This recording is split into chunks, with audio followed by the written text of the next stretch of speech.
বাবা আমরা সরকারের কাছে বিচার চাই। তাদের অন্যায় অত্যাচারে কেউ মুখ খুলতে পারে না। এখন আমরা চাই আইজি একেএম শহীদুল হক, যেহেতু আমরা শুনছি সে গ্রেপ্তার হয়েছে, আমরা তার সঠিক বিচার চাই। আমরা কত কষ্ট করছি, কত টাকা পয়সা আমার মামলায় গেছে, মামলায় আমার অনেক টাকা গেছে, একটা দুইটা তিনটা চারটা মামলা হয়েছে এই জায়গায়। তারপরে আমরা শান্তি পাই না। আইজির ভাই বাতে যায় ইমরান বেহারি, নুরু বেহারির ছেলে এত অত্যাচার করছে এই গ্রামে। আমার ছেলেরে তিনবার কইরা 2বার কইরা জেলে দিছে এই বাড়ির জন্যে। আর আমার ছেলেরে একবার এই একটা মহিলারে দিয়া আমার ছেলেটারে এই নারী নির্যাতন মামলা দিয়া আমার ছেলেটারে ধরা দিল। লালনগঞ্জ জায়গা পুষ্কুমি কাটটা 2 করা জায়গা রাস্তার লেগা পুষ্কুমির লেগা নিছে, এই জাগো এজাল ভাঙ্গে দেয় নাই। এই সমস্ত আরও কর্মকাণ্ড, তার অবৈধ সম্পত্তি, অবৈধ টাকার সম্পত্তি, 500 পদ্মা ব্রিজের ঘুরে অনেক সম্পত্তি কিনছে। নাওডুবা আমাদের নড়িয়া শরীয়তপুরের মহাসড়কের মুখে অনেক সম্পত্তি সে করছে। শরীয়তপুর সদর স্টেডিয়ামের দক্ষিণ পাশে বাড়ি করছে।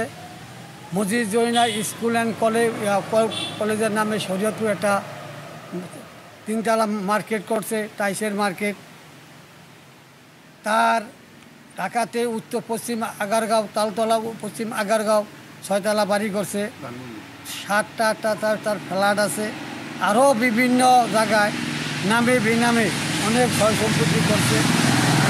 এমনকি তার ভাই বোঝা ইয়া করে খান্ত হয় নাই, নুরুল হক ব্যাপারী প্লাস ইমরান ব্যাপারী, আইজি সাহেব সহ ধানি জমিন, ইরিক বলকের জমিন জবাবদহি করে জোর করে দখল করে কাটিয়া প্রজেক্ট করছে।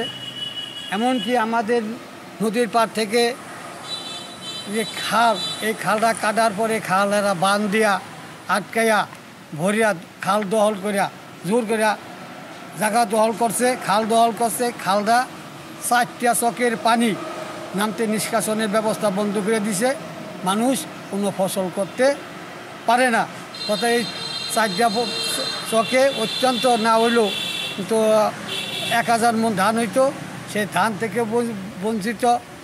গম, ভুট্টা, রবি শস্য, কালিজিরা, মুসুরি তার থেকে বঞ্চিত, পাটের থেকেও বঞ্চিত এলাকার মানুষ। আইজি একেএম শহীদুল হকের ক্ষমতা থাকাকালীন শেষ তার ভাতিজা আমাদের এখানে বাড়ির থেকে উঠাইয়া দিছে। অনেক অন্যায় করছে, অনেক অত্যাচার করছে, সব সহ্য করে এখানে ছিলাম।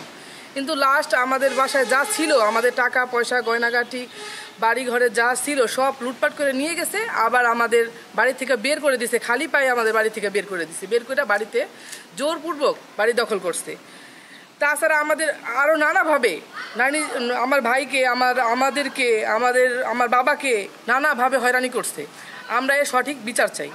এই যে আমাদের এলাকায় সবাইকে, এলাকার এমন কোনো লোক নাই যাকে তাদের লোক ছাড়া এমন কোনো লোক নাই যাদেরকে তারা নির্যাতন করে নাই। 3বারে হামলা করার পরে এই জায়গায় হাজার হাজার মানুষ, কমসে কম 150-200 লোক সবার সামনে আমাদেরকে বারবার হুমকি দিয়ে গেছে। কিন্তু আমরা কেউ কিছু বলতে পারি না এলাকার লোক, তখন তাদের ক্ষমতা ছিল। 2018 সালে যখন আইজি একেএম শহীদুল হক জানুয়ারি মাসের 31 তারিখে যখন নেমে যাবে ক্ষমতা থেকে, তার 6 দিন আগে 18 সালে জানুয়ারি মাসের 24 তারিখে আমাদের বাড়ি শেষ লুটপাট করে সব কিছু নিয়ে আমাদেরকে বাড়ি থেকে বের করে দিল।